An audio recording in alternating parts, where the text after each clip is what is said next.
అపోస్తలుడైనటువంటి పేతురు రాసిన మొదటి పత్రిక 4వ అధ్యాయం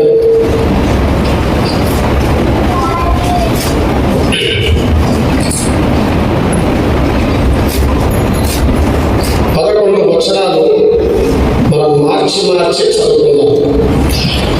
మొదటి వచనాన్ని నేను చదువుతాను, రెండవ వచనాన్ని చదవండి, దగ్గరగా చదవండి. క్రీస్తు శరీరమును శ్రమపడిన కనుక మీరును అట్టి మనస్సును ఆయుధముగా ధరించుకోండి.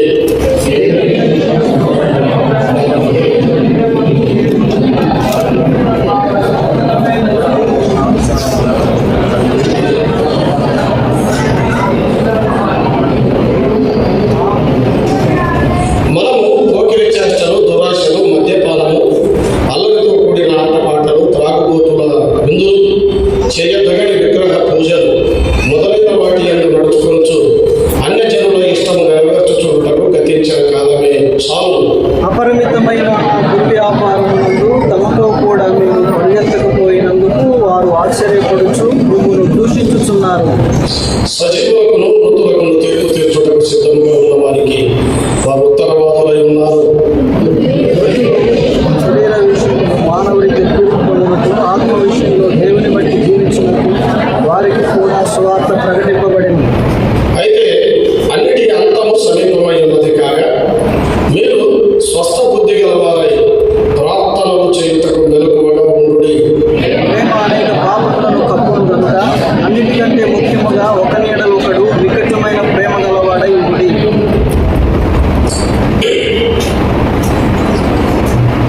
సణుగుపడకుండా ఒకరికొకడు ఆతిథ్యము చేయుడి. దేవుని నానా విధమైన కృప విషయమై మనిషి గృహ నిర్వాహకులై ఉండి ఒక్కొక్కడు కృపావరం పొందిన కొలది ఒకరికొకడు ఉపచారము చేయుడి. ఒకడు బోధించిన ఎడల దైవోక్తులను బోధించున్నట్లు బోధింపవలను. ఒకడు ఉపచారము చేసిన ఎడల దేవుడు అనుగ్రహించు సామర్థ్యము నుండి చేయవలెను.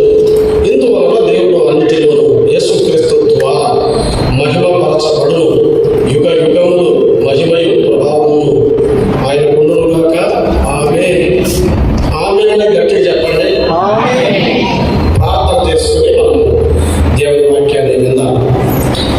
మహిమ కలిగిన దేవ, గరుడమైన రక్షకుడా, ఈ ఉదయకాల సెషన్లో 2వ సందేశాన్ని అవును ప్రభా మీరు మా కొరకు సిద్ధపరిచి ఉండగా మాతో మాట్లాడండి. అంత్యకాలం ముందు వారు జరగబోయే సంగతులు వినడానికి కూడి వచ్చారు. యాకోబు కుమార్ ఇశ్రాయేలీ ఈనాడు కూడా మీ మాటలు వినడానికి మేము కూడి వచ్చాము.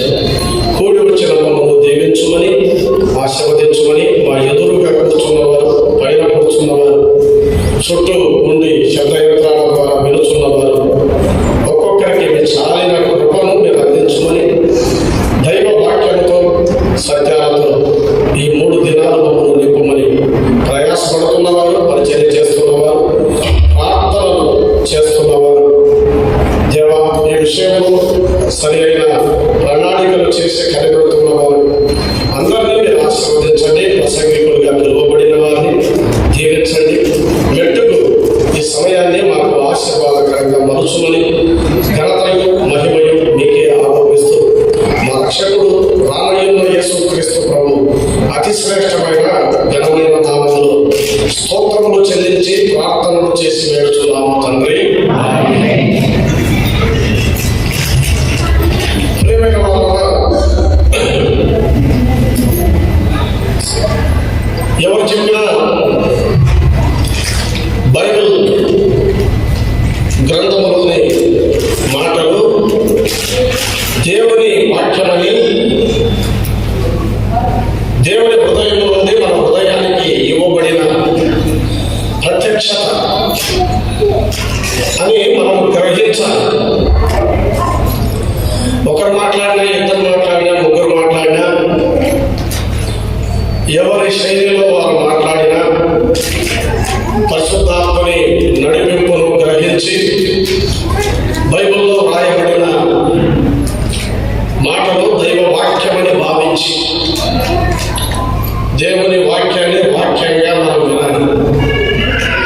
బైబిల్ దేవుని వాక్యమని మనం ఎలా పూజ చేస్తాం? సూర్యుడు ప్రకాశిస్తున్నాడని ఒక క్రొవ్వొత్తి వెలిగించి మనం చూపడం అనేది వెరితనంగా ఉంటుంది. సూర్యుడు ప్రకాశిస్తున్నాడని తెలియడానికి సూర్యుని వైపు చూస్తే సరిపోతుంది. దేవుని వాక్యం కూడా అంతే. అనేక వందల వేల సంవత్సరాలుగా ప్రకటించబడుతూ బోధించబడుతూ అనేకుల అభ్యాసములు ధ్యానములు అవి నిత్యము నిలిచి అనేకులను ప్రేరేపిస్తూ జీవితాలను కడుతూ ఆత్మీయంగా నిర్మిస్తూ మార్పును తీసుకొస్తూ ఉన్నాయంటే బైబిల్ దేవుని వాక్యం కాక మరేంటి?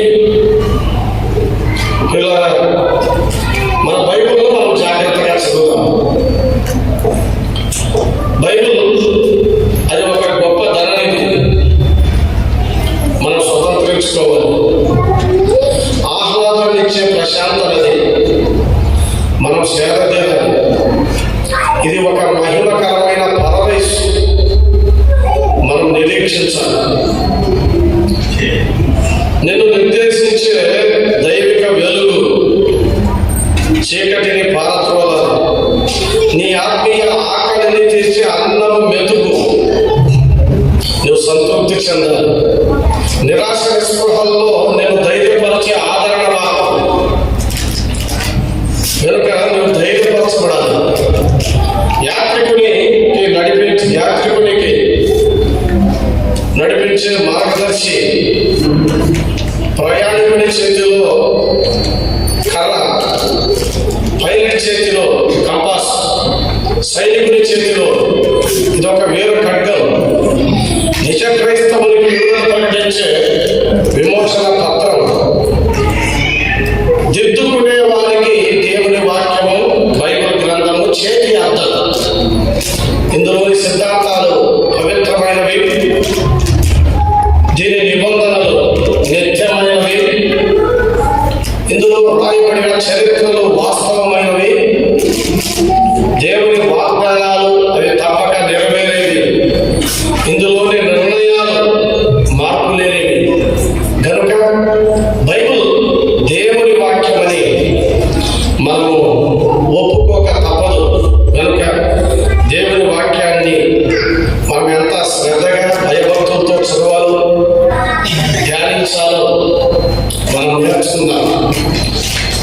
ముఖ్యంగా మనం చదువుకున్న లేఖన భాగాల్లో పేతురు రాసిన మొదటి పత్రిక అంటే రెండవ పత్రిక కూడా పేతురు రాసిన మొదటి పత్రికను గురించి అందులో 4వ అధ్యాయంలో ఉన్న సంగతులు కొన్ని ఆలోచన చేయాలని నేను ప్రేరేపించబడుతున్నాను. అంతే దినములు అనే మాట ప్రియులు ప్రారంభించారు కనుక నేను ప్రవచన పాఠంగా కాదు కానీ ప్రస్తుత పాఠంగా ఈ వర్తమాన కాలంలో ప్రస్తుతం మనం ఎలా జీవించాలో, ఆ వెలుగును ఎలా పొందాలో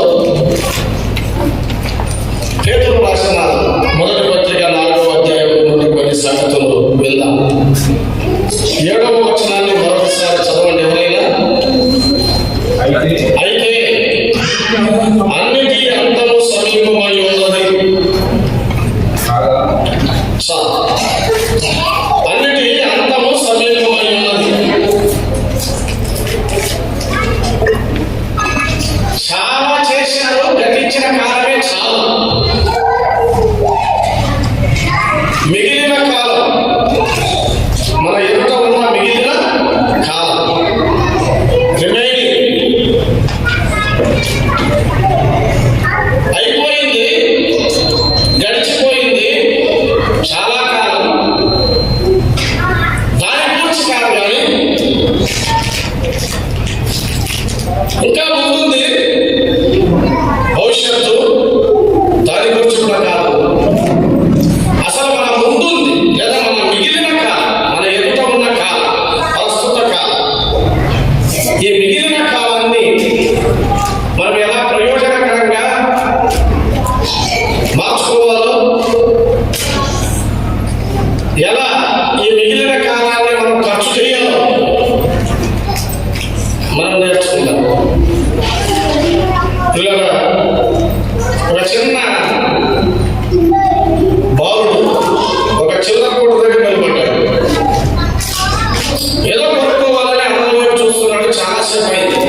గారికి చాలా కోపం వచ్చింది. ఏదో ఒకటి కొనుక్కొని పోరా అన్నాడు.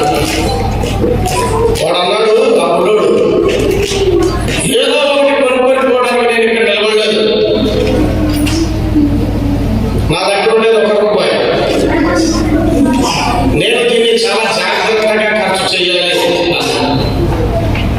నా దగ్గర ఉన్నది ₹1. నేను దీన్ని చాలా జాగ్రత్తగా ఖర్చు చేయాలి. మన దగ్గర ఉన్నదేదో, మన చేతిలో ఉన్నదేదో దాన్ని మనం చాలా జాగ్రత్తగా ఖర్చు చేయాలి. ఒకే జీవితాన్ని ప్రభు ఇచ్చాడు. లోకానికి ఒక జీవితం, దేవునికి ఒక జీవితం, పాపానికి ఒక జీవితం, పరిశుద్ధతకు ఒక జీవితం లేదు కదా. ₹1 మరో లైఫ్ నీకు లేదు, ఉండదు. ఈ ఒక్క జీవితాన్ని ఎలా ఖర్చు చేయాలో మనం నేర్చుకోవాలి. అలాగే మనకి ఎన్నో సంవత్సరాలు ఉన్నాయని మేము అనుకుంటాం. చాలా సంవత్సరాలు గతించిపోయాయని పేదలు చెప్తున్నాడు. కానీ మిగిలిన కాలాన్ని ఎలా ప్రయోజనకరంగా మార్చుకోవాలో ఈ 4వ అధ్యాయంలో ఆయన మనకు నేర్పిస్తున్నాడు. కనుక ఈ మొదటి పేతురు రాసిన పత్రిక అనేది చాలా ప్రోత్సాహాన్నిచ్చే పత్రిక. ఈ పత్రికలో మొదటి నుండి చివరి వరకు శ్రమ అనే అంశం కనబడుతుంది. ఎక్కువగా మీరు చదివితే శ్రమ అనే అంశం కనబడుతుంది. అసలు పేతురు తను పరిచయం చేసుకోవడానికి కూడా 5వ అధ్యాయంలో ఆయన ఎవరు పరిచయం చేయకూడని రీతిగా తను పరిచయం చేసుకున్నాడు. తోటి పెద్దలు క్రీస్తు శ్రమలను గురించిన సాక్షిని అన్నాడు. నేను క్రీస్తు ఖైదీని అది ఎవరు పరిచయం చేసుకున్నాడు చెప్పండి? నేను క్రీస్తు శ్రమల సాక్షి అని పేతురు తను తాను పరిచయం చేసుకున్నాడు. 4వ అధ్యాయం 10వ వచనంలో, క్షమించండి, మొదటి అధ్యాయం 6వ వచనంలో ఒక మాట ఉంటుంది. ఎవరైనా చదవండి. మొదటి అధ్యాయం 6వ వచనం చదవండి. ఇందువలన మీరు మిక్కిలి ఆనందించుతున్నారు కానీ నానా విధమైన శోధనలు అన్నాడు. నానా విధ శోధనలు, నానా విధ శ్రమలు, నానా విధమైన కష్టాలు, నానా విధమైన సమస్యలు ఉన్నాయి. ఈ మిగిలిన కాలంలో ఉన్నాయి. నానా విధమైన శ్రమలు అన్నాడు. శోధనలు, శ్రమలు అని చెప్పాడు. నానా విధ శోధనలు. ఎలాంటి శ్రమలు, ఎలాంటి శోధనలు ఉన్నాయి? 6వ వచనంలోనే చెప్పాడు కదా. ఏమన్నాడు? ఎలాంటి శ్రమలు ఉన్నాయి? అవసరమును బట్టి అన్నాడా? అవసరమును బట్టి నానా విధ శోధనలు. అంటే శ్రమలు నీకు అవసరం. నాకు వద్దు బ్రదర్ అనేవాడు చాలా మంది ఉన్నారు. కానీ నీకు అవసరం కదా అని పేతురు చెప్తున్నాడు కదా. శ్రమలు నీకు అవసరం. నీకు తథ్యం, ఆశీర్వాదాలు తథ్యం అంటే బాగుంటుంది. కానీ శ్రమల అవసరం అంటే శ్రమల అవసరం. నీకు మెప్పు రావాలంటే, ఘనత రావాలంటే, కీర్తి రావాలంటే, ప్రసిద్ధి రావాలంటే, బహుమానం రావాలంటే నీకేముండాలి? శిరువు కాదు, శిరువు కాదు. ఏముండాలి చెప్పండి? శ్రమలు. ఇవే నీకు శిరువు. నీకు అవసరం అని చెప్తున్నాడు. అవసరమును బట్టి ఎప్పటికెప్పుడు నీకు ఏది అవసరమో ఆ శ్రమ, ఆ కష్టం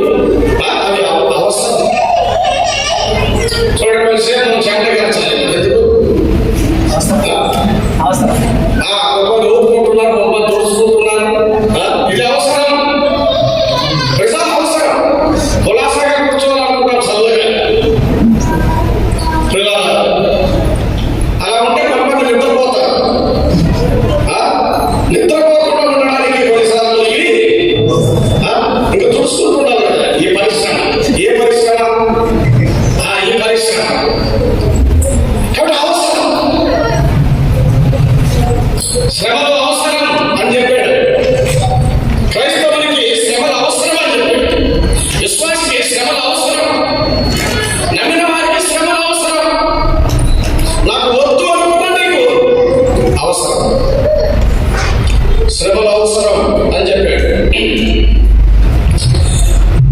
2వ అధ్యాయం 19వ వచనం చూడండి, 2:19 చూడండి.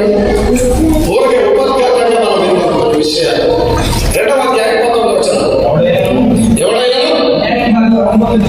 ఆ అన్యాయముగా శ్రమ పొందొచ్చు, ఆ దేవుడి గురించిన మనస్సాక్షి కలిగి దుఃఖము సహించిన ఎడబాగి హితము. మతము కాదు ఇది. ఏంటిది? ఏం చెప్పండి? ఈ రోజుల్లో మతము అనే మాట బాగా వినబడుతుంది కానీ హితము, మనం మతానికి చెందిన వాళ్ళం కాదు. ఇది హితం. ఏది హితం? ఏది హితం? ఏది మంచిది? ఏది మంచిది? దుఃఖము సహించుట మంచిది, శ్రమను భరించుట మంచిది. ఎందుకు మంచిది? అది హితము అని చెప్పాడు. 1. 2వదిగా అన్యాయము చేత అన్నాడు కదా. ఈ శ్రమ ఏ శ్రమ ఇది? అన్యాయము చేత. అన్యాయంగా క్రైస్తవులు శ్రమ పొందడం హితము. పేతురు ఎంత తేటగా రాశాడు చూడండి. హితము అవసరమైన శ్రమలు ఉన్నాయి, అన్యాయము చేత పొందే శ్రమలు కూడా ఉన్నాయి. అవి కూడా మంచిది. యెహోవాను స్తుతించడం మంచిదని బాగా చదువుకుంటాం కదా.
చేయాలి. నీతి నిమిత్తం హింసించబడడం ఒకటి కాదు. ఒక ఆమె పెళ్లి కాకుండా అలాగే ఉండిపోయిందంట ప్రపంచంలో. ఒక కన్యక ఆమె చేసుకోవడానికి ఇంత ఇష్టపడుతున్నారు. ఎవరు? ఎంతమంది? ఇద్దరే. మంచివాడప్పుడు చెడ్డవాడు. కానీ వాళ్ళిద్దరు పోటీలో ఉన్నాయి. పెళ్లి కాలేదు ఇంతవరకు ఈ రోజు వరకు పెళ్లి కాలేదు. ఈ రోజు వరకు పెళ్లి కాలేదు. ఏంటి రీజన్? ఇంతకీ ఆ కన్యక పేరు ఏంటి? ఆ కన్యక పేరు పొగడత. ఆ కన్యక పేరు ఏంటి? పొగడత. ఆయన చేసుకోవడానికి ఇద్దరు ఉన్నారు. ఎవరు? ఒకడు మంచివాడు, ఇంకొకడు చెడ్డవాడు. ఈ మంచోడి పక్కన మంచోడికి ఈయన అవసరం లేదు. ఎవరు? మంచోడికి ఈయన అవసరం లేదు. పొగడత. చెడ్డోని పంచం చేయాలన్నది ఎందుకు? వాడు చెడ్డోడు. చెడ్డవాడిని పొగడకూడదు, మంచివాడిని పొగడతతో పని లేదు. మంచివాడిని పొగడతతో పని లేదు. మంచివాడు ఎందుకు పొగడాలి? అవసరం ఏంటి?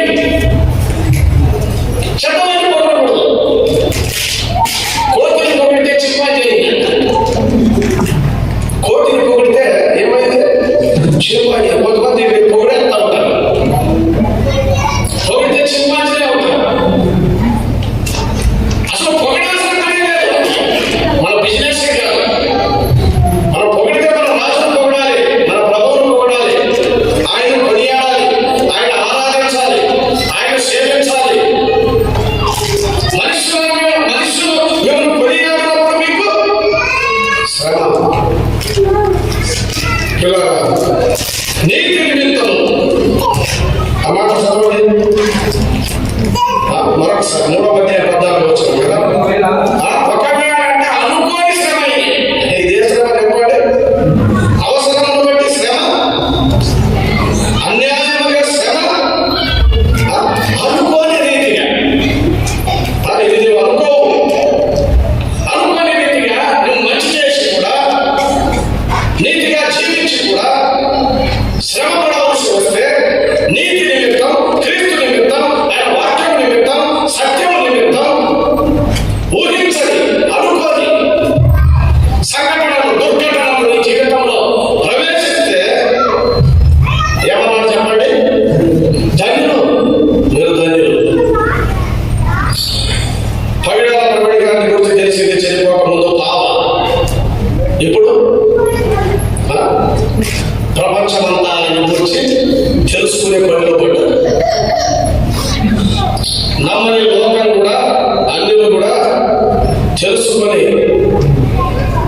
ప్రభువును మహిమపరుస్తున్నారు. మనం చూస్తుంటాం కొన్ని మీడియాస్లో ఒకటిగా. ఇట్లా మీరు ఒకవేళ నీతి నిమిత్తం శ్రమ, మీరు ధన్యులు, మీరు ధన్యులు అని చెప్పారు. 4వ అధ్యాయం 12వ వచనంలో ఒక మాట చెప్పాడు చూడండి. 4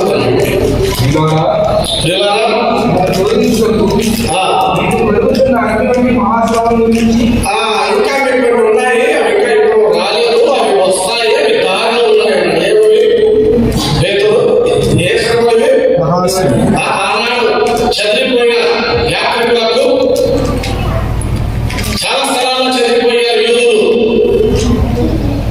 యాత్రికులుగా ఉన్నారు. వారికి పత్రిక రాస్తున్నాడు. నీరో చక్రవర్తి పరిపాలన ప్రారంభమైంది.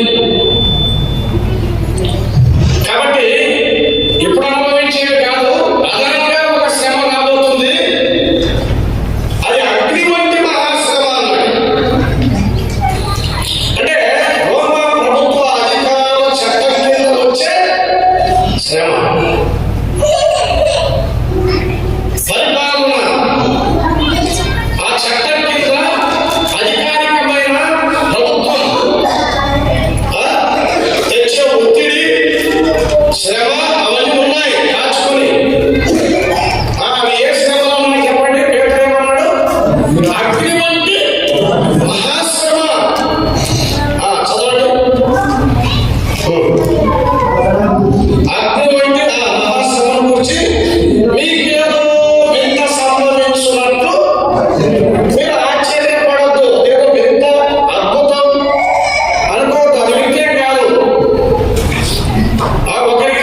సర్వకృపానిధి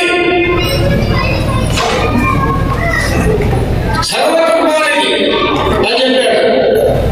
సర్వకృపానిధి ఆయన. ఇంకా ఇక్కడ ఇంకొక మాట కూడా చెప్పాడు.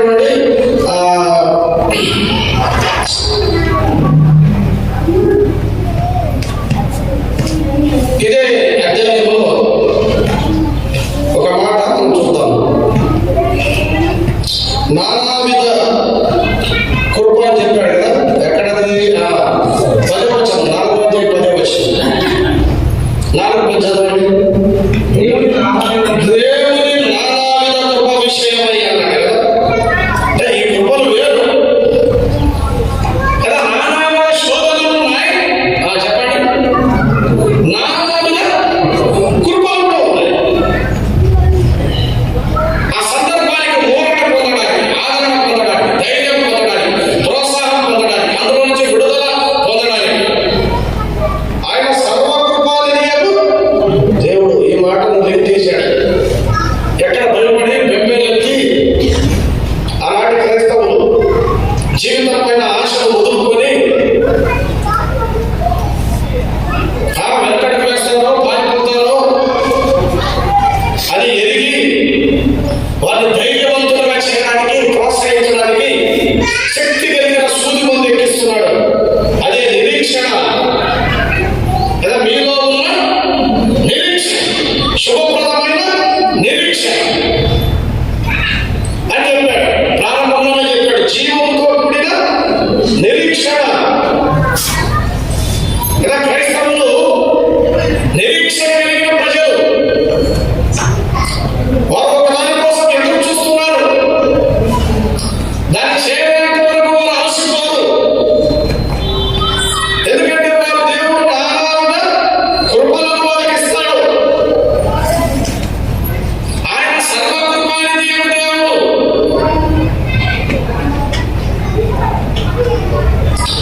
ఇంకొక మాట కూడా చెప్పాడు. చూడండి, ఇక్కడే ఒక మాట నేను చెప్పాలనుకుంటున్నాను.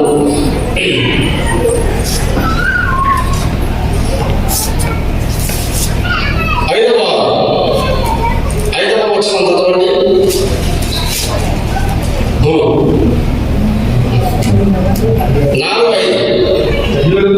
సజీవులకును మృతులకును తీర్పు తీర్చుటకు సిద్ధంగా ఉన్న వారికి వారు ఉత్తరవాదులై ఉన్నారు. ఎవరికి ఉత్తరవాదులు? రమ్యాన్ని పడేసాను చూస్తాం, అది చేస్తాం అనుకునే వాళ్ళందరూ ఎవరికి ఉత్తరవాదులు అయ్యారో చెప్పండి. ఎవరికి ఉత్తరవాదులు? సుప్రీంకోర్టు కాదు, హైకోర్టు కాదు. ఎవరికి వారు ఉత్తరవాదులు అయ్యున్నారు అనే మాట అక్కడ చూస్తున్నాం కదా. మృతులు శరీర విషయం పైన చెప్పాడు. మృతులకు, సజీవులకు, మృతులకు తీర్పు తీర్చుటకు సిద్ధంగా ఉన్న వారికి వారు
కాబట్టి పేతురు ఆనాడు చెదిరిపోయిన రకరకాల స్థలాలు ప్రారంభంలో చెప్పాడు. నేను ఆ విషయాలను చెప్పాలని కాదు, ఆ చెదిరిపోయిన విశ్వాసం, ఆ యాత్రికులు ఆయన వారిని ప్రోత్సహిస్తూ ఆయన ఈ పత్రికను రాస్తున్నాడు కదా. అందుకే చెప్పాడు అన్నిటి అంతము సమీపమై ఉన్నది. కాబట్టి క్రైస్తవుడు ఏం చేయాలి? నిరీక్షణ కలిగి ఉండడం అంటే ఏదో ఒక మూపుడు కుర్చీలో కూర్చోవడం కాదు. అవసరమైనప్పుడు అంగడి వీధిలో కానీ లేకపోతే యుద్ధ రంగంలో కానీ కథ తొక్కుతూ నిన్ను నిలబెట్టడానికి పేతురు శక్తి కలిగిన సూర్యులను ఎక్కిస్తున్నాడు. మత్తుగా నువ్వేమో మత్తుమందు ఎక్కించుకున్నట్టుగా ఊగుతున్నావు, కానీ శక్తి కలిగిన సూర్యులను ఎక్కిస్తున్నాడు. నిన్ను ధైర్యపరచడానికి, నిన్ను నిలబెట్టడానికి, నిన్ను బలపరచడానికి, ఒక రకంగా చెప్పాలంటే రక్తం ఎక్కిస్తున్నాడు. ఎవరు? పేతురు ఈ పత్రిక ద్వారా మనకి ఏమి ఎక్కిస్తున్నాడు? రక్తం ఎక్కిస్తున్నాడు. పిల్లలు చల్లబడ్డ మన జీవితాలను ధైర్యాన్ని కోల్పోయిన మనకు ఆయన తన వాక్యం ద్వారా, తన పత్రిక ద్వారా ఆయన ఇస్తున్న ప్రోత్సాహం చూడండి ఎంత బాగుందో. ఈ నిరీక్షణ మనల్ని సిగ్గు పరచదు. ఇది జీవంతో కూడిన నిరీక్షణ కదా. మానవుడు లోకంలో ఉండే మానవుల నిరీక్షణ ఏదైనా వెళ్ళబోతుంది. మన నిరీక్షణ మాత్రం అది వెలుగుమయం, కాంతిమయం. కాలం గడిచే కొద్దీ అది జీవంతో కూడింది కనుక అలాంటి నిరీక్షణ మనం కలిగి ఉన్నాము అనే సత్యాన్ని పేతురు రాస్తున్నాడు. అందుకే పేతురు నిరీక్షణ అపోస్తలుడు అంటారు. నిరీక్షణ గురించి రాశాడు. క్రైస్తవులు ఎదురు చూసేవారుగా ఉండాలి కదా. క్రైస్తవునికి సంభవించే శ్రమ ఒక రోజున అది మహిమగా మారబోతుంది. మహిమ గురించి ఎక్కువగా చెప్పాడు. మనం మహిమ కోసం పిలువబడ్డాం, మనం మహిమ కోసం జీవిస్తున్నాం, మనం ఒక రోజున పొందబోయే మహిమ కోసం పొందవలసిపడ్డాం. ఆ దేవుడు కృప విషయమై, ఆ మహిమ కోసమై మనం ఎదురు చూస్తున్నాం. కాబట్టి మనం నిరీక్షణ కలిగిన ప్రజలకు నిరాశవాదులు కాదు. క్రైస్తవ నిరీక్షణ, విశ్వాసం, దాని గురించి పేతురు ఈ పత్రికలో మనకు అందిస్తున్న దైవ సందేశం చాలా శ్రేష్టమైంది. ఒక రోజున శ్రమ అనేది మహిమగా మారుతుంది. అందుకే ఇందులో శ్రమ గురించి, మహిమ గురించి ఎక్కువగా పేతురు ఈ పత్రికలో రాశాడు. శ్రమ పడుతున్న క్రైస్తవులకు ఒక రోజున మహిమ ఉంది. దాని కొరకే మనం పిలువబడ్డాం, దాని కొరకే మనము జీవిస్తున్నాం, దాని కొరకే ఆయన మనల్ని భద్రపరిచాడు. ఒక రోజున మనము ఎదురు చూసే మహిమలో మనం ఉంటాం. ఈ గొప్ప మహిమను అనుభవించడానికి పిలువబడ్డ మహిమ ప్రజలు మీరు. శ్రమ పొందే ప్రజలు కాదు. ప్రస్తుతానికి మీరు శ్రమ పొందుతున్నారు, కానీ ఒక రోజున ఆ శ్రమ మహిమగా మారబోతుంది అనే ఒక ప్రోత్సాహాన్ని, ఒక నిరీక్షణ ఆయన మనకిస్తున్నట్టుగా ఈ పేతురు పత్రికలో మనం చూడగలం. కనుక ఈ 4వ అధ్యాయం మనం 1 నుండి 11 వచనాలు మాత్రమే నేను ధ్యానించాలనే ఆలోచన కలిగి ఉన్నాను. ఈ 4వ అధ్యాయం 1 నుండి 11 వచనాలు మనం ఆలోచించినట్లయితే చూడండి. మొదటి వచనం చదవండి. మొదటి వచనం క్రీస్తు శరీరమందు శ్రమపడిన కనుక మీరు అటు మనస్సును ఆయుధముగా ధరించుకోండి అని చెప్పాడు. క్రీస్తు శరీరమందు శ్రమపడిన కనుక మీరు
క్రైస్తవ విశ్వాస భక్తి జీవితం సులభమైంది కాదు. సువార్త ప్రకటించడం, దాని ప్రకారం జీవించడం ఒక రకంగా నీకు సులువుగా ఉండవచ్చు. నా కాడి సులువు, నా భారం తేలిక అని ప్రభు చెప్పాడు కాబట్టి సులువుగా ఉండవచ్చు. కానీ అది సవాళ్ళతో కూడింది. సులువుగా ఉంటుంది కానీ సవాళ్ళు ఉంటాయి, చాలా సమస్యలు ఉంటాయి, కష్టాలు ఉంటాయి.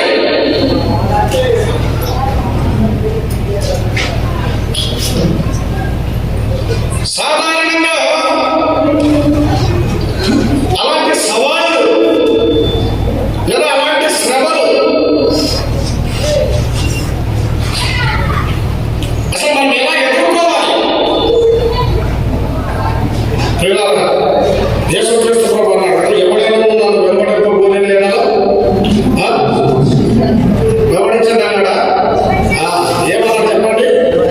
ఆయన కాడి సులువే కానీ నువ్వెత్తుకునే కాడి, ఆయన కాడి సులువే నువ్వెత్తుకునే కాడి. నీ శిలువను ఎత్తుకొని నన్ను వెంబడించాలి. మొట్టమొదటిగా శిలువ అనేది చాలా భారం. సువార్త ప్రకటించడం అనేది భారంతో కూడింది, వేదనతో కూడింది, ప్రయాసతో కూడింది, కష్టంతో కూడింది, ఖర్చుతో కూడింది. అందుకే పౌలు అన్నాడు, సువార్త ప్రకటించవలసిన భారము నా మీద మోపబడి ఉన్నది. మోపబడిన భారం అది, మోయాల్సిన భారం అది మోపబడి ఉన్నది. శిలువ అనగానే భారం.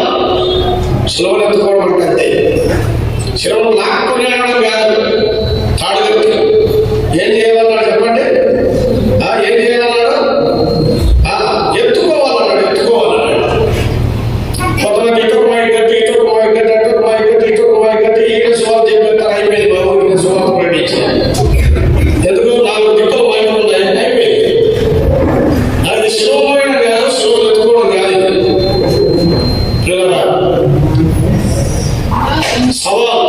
సవాళ్ళు ఉంటాయి కనుక రెండవదిగా శిలువను ఎత్తుకోవడం, ఆ ఎత్తుకొని వెంబడించడం అనేది అది అంత అనుకూలంగా ఉండదు. ఎందుకు? శిలువ అనేది ఒకే నిలువు పోయే కాదు. ఒక నిలువు పోయే చెప్పండి, ఒక అడ్డుపోయే కదా. దీన్ని మోసుకుంటూ వెళ్ళేటప్పుడు కాళ్ళకి అడ్డం వస్తూ ఉంటుంది, తగులుతూ ఉంటుంది, పడిపోతూ ఉంటుంది. నిజంగా ఇదంతా అనుకూలంగా ఉండదు. ఏది మోయడానికి అంత అనుకూలంగా ఉండదు. ప్రభువును సేవించడం, ప్రేమించడం, ఆరాధించడం, సువార్త ప్రకటించడం, సాక్ష్యం ఇవ్వడం ఇది చాలా అనుకూలంగా ఉంటుందని మీరు అనుకుంటున్నారు. ఇదే మనకు అనుకూలమైనది కాదు. ఇది ప్రతికూలమైనది. కుప్పం ప్రాంతంలో వీకోట అనే ఒక గ్రామం ఉంది. అక్కడికి సువార్త పత్రికలు పంచడానికి వెళ్ళారు. పత్రికలు పంచుతున్న ఒక ఆయన దొంగిగా వాళ్ళకి వచ్చాడు. అసలు ఆ గ్రామంలో అట్లా ఉంటుందని మేము ఎప్పుడు అనుకోలేదు.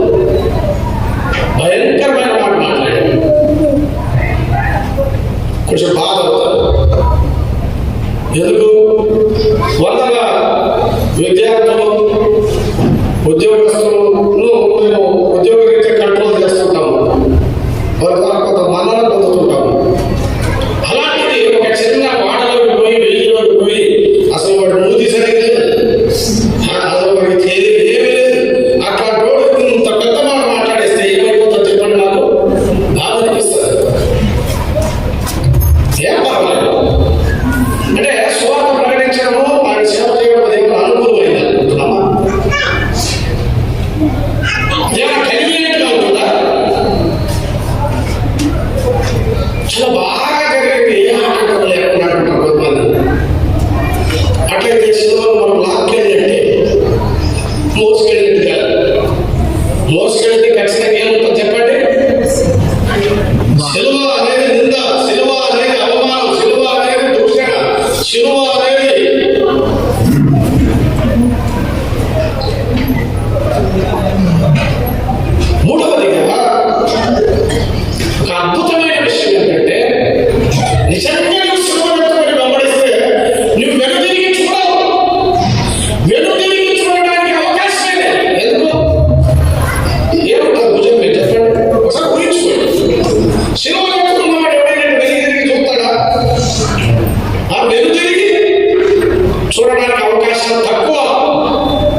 24 ఆ మాటలు చెప్పాడు.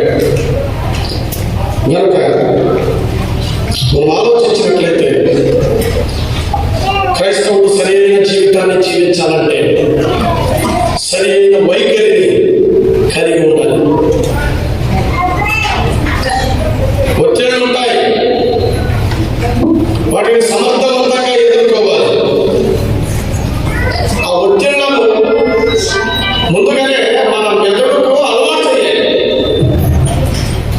ఆ ఒత్తిళ్లను మన మెదడుకు ఏం చేయాలి? అలవాటు చేయాలి. సవాళ్ళు, శ్రమలు, సేవా పరిచర్యలు, అలాంటి వాటిని మనం ఉల్లాసభరితంగా, సంతోషభరితంగా, ఉత్సాహభరితంగా మార్చుకోవాలంటే మన వైఖరి మారాలి. వైఖరి, మన దృక్పథం మారాలి. మన వైఖరి, మన దృక్పథమే మిగిలిన కాలాన్ని మనం మార్చుకోవడానికి లేదా ప్రయోజనకరంగా చేసుకోవడానికి ఒక మంచి అవకాశం. కనుక ముఖ్యంగా ఈ చివరి ఉదయకాలపు సెషన్ క్రీస్తు శరీరం ముందు శ్రమపడేది కనుక మీరు వాటి మనస్సును ఆయుధముగా ధరించుకోండి. అనేక సమస్యలను ఎదుర్కొంటున్నప్పుడు, ఒత్తిడికి లోనైనప్పుడు సైంటిఫిక్ గా మన మెదడు, నాకు తెలియదు, ఒక పుస్తకంలో తెలియదు, అమిగ్డాలా అనే భాగాన్ని యాక్టివేట్ చేస్తున్నాడు. ఆ భాగము మెదడులో, ఆ భాగము భయాలకు, ఆందోళనకు ఆధారమైన స్థలం అంటుంది. ఆ భాగం అది మిగతా మెదడు భాగాల కంటే హై అలర్ట్ అయిపోతుందండి. మెడికల్ వాళ్ళకి తెలుస్తాయి, మరి మాకు తెలియదు. అలా ఒత్తిడిని పెంచే ఒక హార్మోన్ని ఉత్పత్తి చేస్తుందంట, విడుదల చేస్తుంది. అప్పుడు మన మానసిక పరిస్థితి 3 రకాల స్పందనలు లేదా 3 రకాల స్వభావాలకు గురవుతాం. మెడికల్ అంటే ఈ మెదడు లేదా దీనికి సంబంధించిన ప్రతిచర్య అనేది 3 మోడ్స్ లోకి వెళ్ళిపోతుంది. ఒకటి ఏంటంటే ఫైట్ మోడ్. ఏమైనా ఒత్తిళ్లు, శ్రమలు, ఆందోళనలు ఎదుర్కొన్నారు, ఒకటి ఫైట్ మోడ్ లోకి వెళ్తుంది. రెండవది ఏంటంటే ఈ మూడికి ఏదో ఒకటి ఫ్లైట్ మోడ్. ఫైట్ మోడ్, రెండవది ఫ్లైట్ మోడ్, మూడవది ఫ్రీజ్ మోడ్. ఫ్రీజ్ మోడ్ అంటే తెలుసు కదా, ఫ్రీజ్ మోడ్. ఈ 3 రకాల ప్రతిచర్యలకు వెళ్ళవచ్చు. ఏ మోడ్లకైనా వెళ్ళవచ్చు. 3 ఇదంతా ఒకటే. ఒకవేళ పౌలు ఇదే చెప్తున్నాడు తిమోతికి, ఏమని? తిమోతి, నేను మంచి పోరాడి తిని, నా పరుగు కడముట్టించి తిని,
కాబట్టి నీకు ఋతు గ్రంథం బాగా తెలుసు కదా. ఋతు గ్రంథం చాలా సమాజంగా ఎక్కడ ఆ మోయాలు సవాళ్ళు ఎదురయ్యాయి. 10 సంవత్సరాలు ఉన్నారు. ఆ తర్వాత నయోమి ఎక్కడికి వెళ్ళాలనుకుంది? యెరూషలేము తిరిగి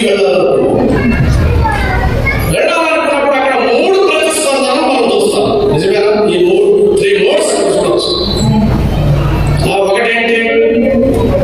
ఒకటేంటి కదా, రూతు అది రావద్దని చెప్పవద్దు. నీ జనమే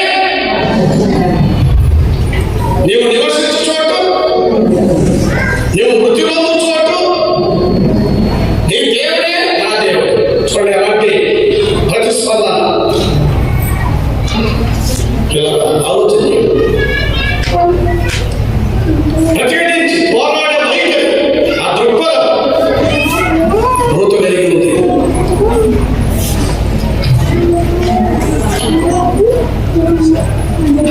అంతలేని కోడలు ఉత్తమరాలు అంటారు కదా. కోడలు ఉత్తమరాలు అని చెప్పగలిగిన సత్తా మన భారతదేశంలో ఒక అత్తకు మాత్రమే ఉంది.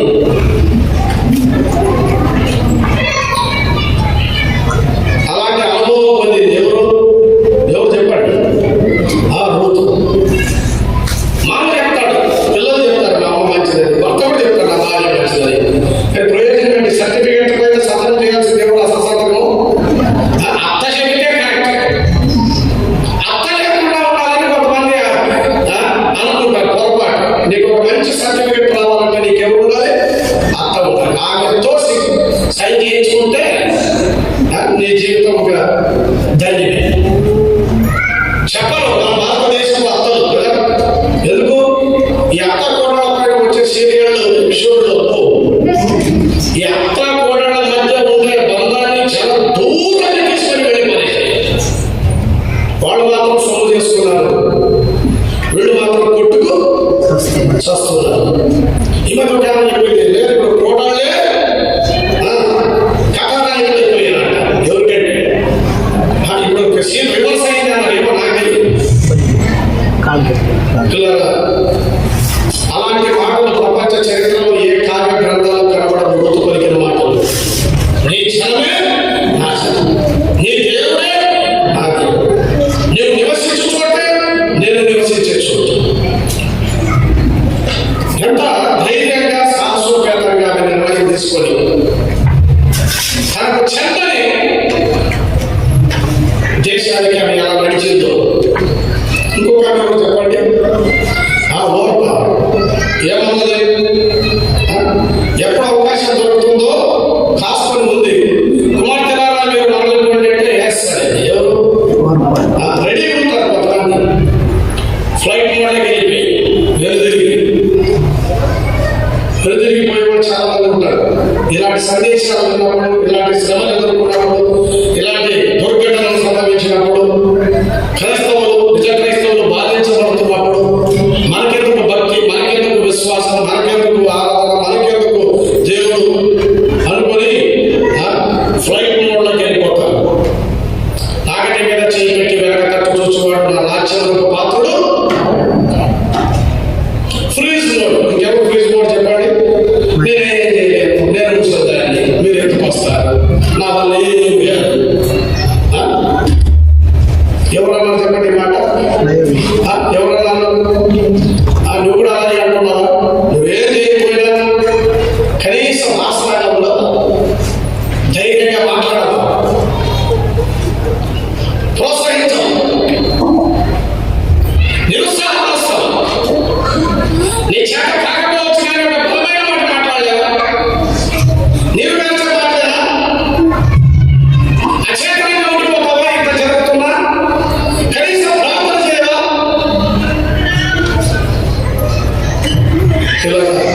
ఎంతకాలం ఫ్రీజ్ మోడ్లో ఉండిపోతావు? ఎంతకాలం గడ్డగట్టిన ప్రజలుగా ఉంటావు? కరుణ లేదా? దయ లేదా? అది నీ వరకు రాలని ఉండిపోతావు. అది నీ అనుకుంటావు, కాదనుకుంటావు. ఫ్రీజ్ మోడ్లోకి వెళ్ళడం ప్రమాదం. నువ్వు బ్రతికి ఉండి చచ్చినట్టే.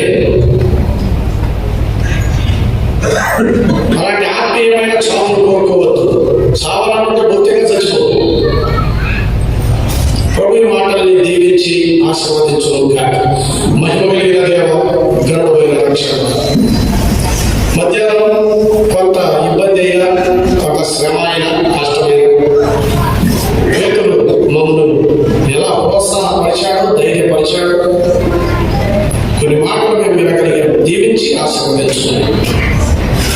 మమ్మల్ని అందరినీ బలపరచుకొని భద్రపరచుకొని భవిష్యత్తు కోసమై మమ్మల్ని సిద్ధపరచుకొని రక్షకుడు యేసుక్రీస్తు ప్రభు అతి శ్రేష్టమైన ఘనమైన